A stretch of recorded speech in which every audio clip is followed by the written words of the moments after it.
Sir नमस्कार। हाँ, नमस्कार सर जी। सर क्या नाम है आपका? श्रीरंग चटप। सर कहाँ से आए हैं आप? मैं नागपुर जिला सावनेर तहसील गांव नंदापुर। सर संत रामपाल जी महाराज जी से नाम दीक्षा लेने से पहले आप क्या भक्ति साधना करते थे? संत रामपाल जी महाराज जी जुड़ने से पहले मैं कबीरपंथी आश्रम में सेवा में था 35 साल। वे हमारे पुराने गुरुजी संत अजबदास जी महाराज थे। उन्होंने 1952 में संत कबीर आश्रम नंदापुर की स्थापना की थी और मुझे बचपन से भक्ति का लगाव था, ईश्वर जी के खोज में लगाव था। तो मैं 5वीं क्लास में था जब वारकरी संप्रदाय में था और मेरी इच्छा थी कि मैं हरिभक्त परायण बनूंगा, कीर्तन करूंगा, पढ़ाई नहीं करूंगा, ड्यूटी नहीं करूंगा। तो मैंने 6वीं क्लास में स्कूल छोड़ दिया था और आनंदी वहाँ जाने वाला था अपना वारकरी संप्रदाय हरिभक्त परायण कीर्तनकार बनने के लिए। तो क्या हुआ भगत जी, मेरे बड़े भाई थे, उन्होंने मुझे नहीं जाने दिया। बोले पढ़ो, बोले आप पहले और बाद में तुम क्या करना है बाद में सोचो बोले। तो उन्होंने मुझे 11वीं तक पढ़ाया सर जी।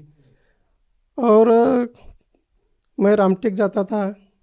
पहले मेरे गुरुजी रामा कोण्याले अजबराव दास हिवरकर जी वारकरी संप्रदाय हरिपाठ करता था, उनके पास में कीर्तन में बैठता था और उनके साथ कम से कम 20-25 साल मेरे वारकरी संप्रदाय में गए भगत जी। और फिर क्या आप कोई गुरुपद पे रहे हैं?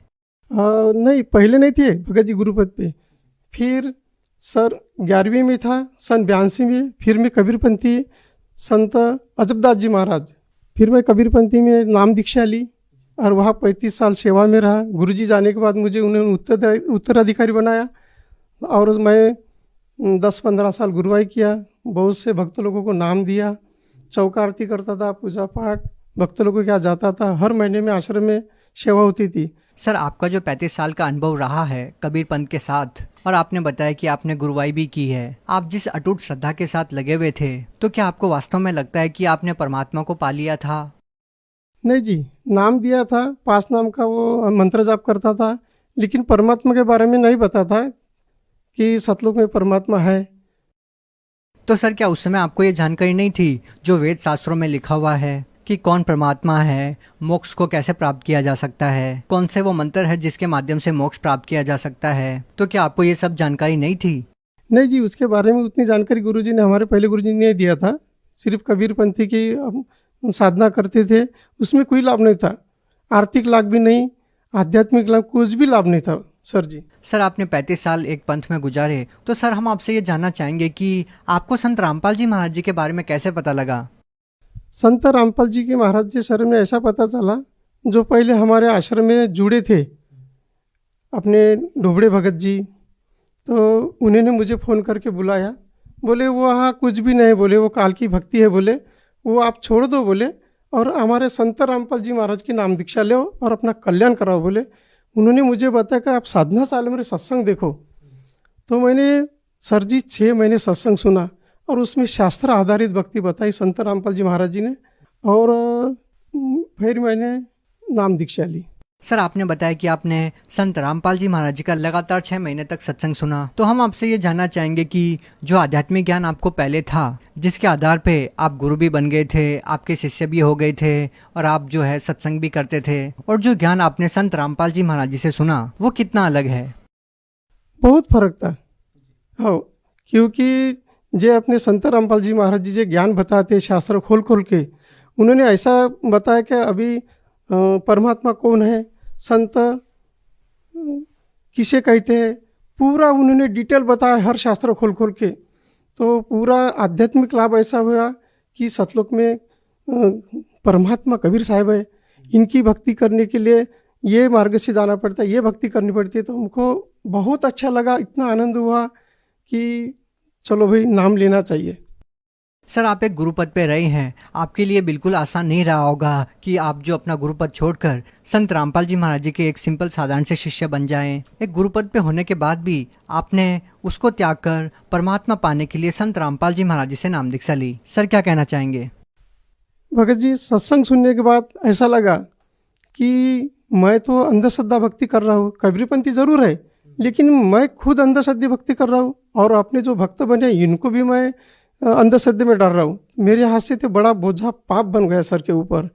तो मैं खुद नाम लेऊंगा और इनको सबको रामपाल जी, संत रामपाल जी को शरण में लाऊंगा, ऐसा सोच के मैंने नाम लिया सर जी। सर आपको जो पहले साधना मिली वो आपने बहुत अच्छे तरीके से की, लेकिन जब आपको तत्व ज्ञान मिला, संत रामपाल जी महाराज जी का सत्संग सुनने को मिला, तो आपने अपने पहले वाली साधनाओं को त्याग कर, आपका जो गुरुपद था वो त्याग कर संत रामपाल जी महाराज जी से नाम उपदेश लिया। सर हम आपसे ये जानना चाहेंगे कि सर जब आप गुरुपद पे थे तो आपने अपने वर्तमान गुरु संत रामपाल जी महाराज जी के बारे में अपने शिष्यों को बताया, तो आपके जो पहले शिष्य थे उनका क्या रिएक्शन था, उनका क्या कहना था? उनको जितने भक्त थे उनको मैंने बताया कि ये सच्ची भक्ति है और ये शास्त्र आधारित है और इसके मोक्ष मार्ग है ये। तो उनको मैंने बताया कि तो आप सत्संग सुनो और नाम लो। तो उन्होंने मेरा कहना माना और उन्होंने सभी भगत ने नाम लिया। सर क्या संत रामपाल जी महाराज जी से नाम दीक्षा लेने के बाद आपको कोई लाभ मिला? संत रामपाल जी महाराज जी से नाम दीक्षा लेने के बाद पहला लाभ तो आध्यात्मिक हुआ कि परमात्मा कौन है। और पहले हम तो ऐसे जानते थे कि आत्मा अपने शरीर में है और परमात्मा दूसरे शरीर में, वो परमात्मा है। लेकिन संत रामपाल जी महाराज का नाम लेने के बाद ये पता चला कि परमात्मा कबीर साहब है और ये सतलोक रहता है। ये लाभ हुआ आध्यात्मिक, मोक्ष का मार्ग मिला। और दूसरा लाभ शारीरिक ऐसा हुआ भगत जी, मैं काटोल तरफ से आ रहा था और जगत भाई के साथ बैठ के आ गया। तो वो बात है भगत जी 28 जुलाई 2020, इतना ज़बरदस्त एक्सीडेंट हुआ भगत जी कि मेरे बाजू वाला जो जगत बंधु है वो उनका पैर टूटा, 2 जगह हाथ टूटा और मेरे सामने वो बहुत ज़बरदस्त एक्सीडेंट हुआ। और मुझे भगत जी खरोच तक नहीं आई। परमात्मा ने ऐसी सुरक्षा दी, संत रामपाल जी महाराज ऐसी सुरक्षा दी कि कुछ भी नहीं हुआ, जस का तस में जो रखा। ये एक लाभ हुआ। और शुगर की बीमारी थी, गोली खाना पड़ता था सर जी, दोनों टाइम खाना खाने पहले। जब से नाम लिया तब से मुझे आरोग्य मिला, कभी बीमार नहीं, कभी दवा खाना नहीं, कुछ भी नहीं। ये शारीरिक लाभ हुआ भगत जी। सर आपको ये शुगर कब से थी? सर जी ये मानसिक तनाव चढ़ गया था आश्रम से बाहर निकलने के बाद, तो शुगर पर मुझे फेंक दिया। तो दोनों टाइम गोली खाना पड़ता था। और सन 14 में ये चालू हुई थी। सन 18 में मैंने नाम लिया तो मेरी शुगर गायब हो गई और मैं गोली नहीं खाता और अच्छा स्वास्थ्य है। सर आप भगत समाज को क्या संदेश देना चाहते हैं? सर जी भगत समाज को मैं संदेश तो नहीं दे सकता, लेकिन प्रार्थना जरूर कर सकता हूँ कि संत रामपाल जी महाराज के चोले में